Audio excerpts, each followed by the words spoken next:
Hi, my name is Beth Hiley here for Board Game Geek at Origins 2018. I'm sitting down with Bradley Sadler from Blacklist Games, and you've brought us Street Masters. Yes. Street Masters is a cooperative miniatures board game. It's kind of like what we call a sandbox fighting game. It's based on those old brawlers, like those arcade games like Double Dragon and a little bit of like Street Fighter, stuff like that. But the main concept of it, it's part of our modular deck system line, which is, we call MDS, which is taking like these multiple different decks of different types, like you have enemy decks, stage decks, and fighter decks, and make any combination you want. There are like stories in the game where you can they tell you what combinations to make, but you can just play arcade mode and just throw them all together. And so this was our Kickstarter from last year. It just delivered. We're doing a reprint because the demand is ridiculous. Like I get dozens of messages a day. Where can I get this game? I'm like, so it is going to be on sale at Gen Con this year, but it's limited supply. So we have a reprint Kickstarter, which I can show this right here. That is our expansion slash reprint. Yeah, Aftershock. So it's going to be a bombed city theme for that expansion. But yeah, the way you play is every fighter gets to choose a deck, or every player chooses a fighter deck. And you're going to choose an enemy deck to fight off against. Enemy decks have associated like factions. So this is the Kingdom faction. And then you have a stage deck that determines the board you play on.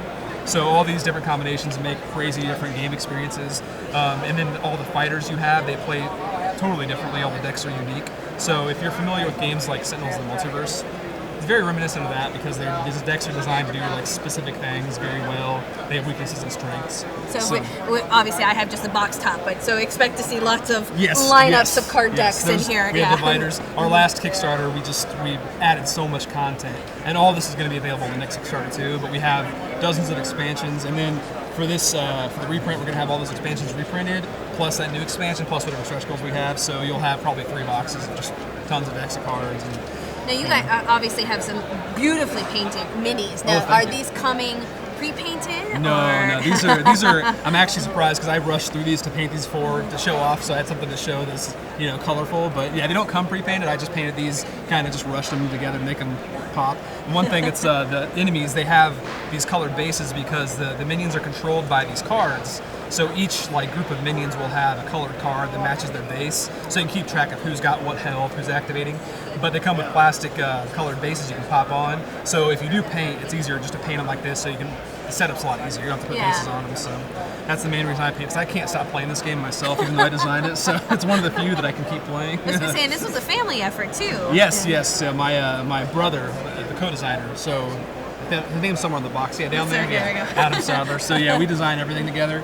We also designed the follow-up, which I can briefly mention here, which is Brick City, which is Kickstarted this year. And it uses a very similar system where you mix these decks, but in this game you have a cop deck, you have a criminal deck, and you have a case deck.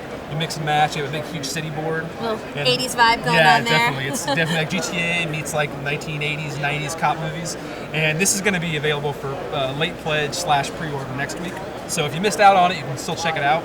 And then this Kickstarter, the Aftershock expansion, this should be launching roughly October in the fall. So we'll see if we hit that deadline. That's what we're aiming for. Now, because this is co-op, how many players are you able So it goes 1 to 4, and it scales without any extra rules. So if you play solo, it's going to play the same, just, it's truncated a little bit. Like the boss's health is going to be scaled per player. So if you're playing 1 player, it's going to be like probably half an hour, 45-minute game.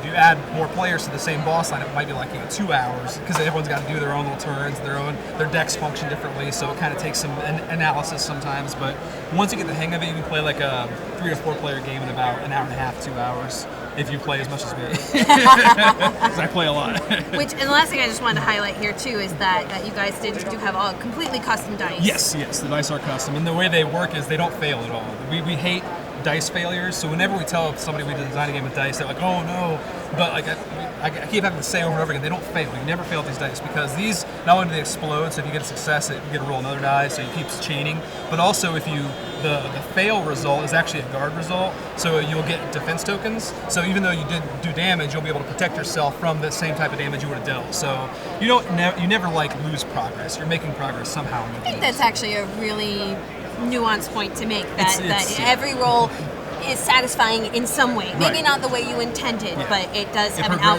It progresses. Progresses the game. And then the enemies use these dice because you can never predict how they're going to attack you. So they have 3 types of damage. There's grapple, kick, and punch. And fighters' cards do the similar types of damage, but enemies attack randomly. So if they roll 3 dice, they're going to come at you with 2 punches and a grapple. So if you don't have defense tokens, you're just taking 3 damage. But you have 3 types of defense tokens to try to block them.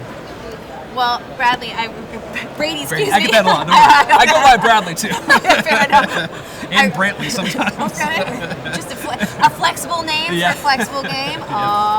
There you go. Yeah. I'll just put a little hologram thing on my name. It can be whatever. Right. Oh yeah, you're a little parentheses. Just throw a few letters in there. Yeah. I really appreciate you letting us take a look. I'm thrilled that you guys are able to do a round 2 with some expansions. And let's bring up the other box here at the Brook City. Yep.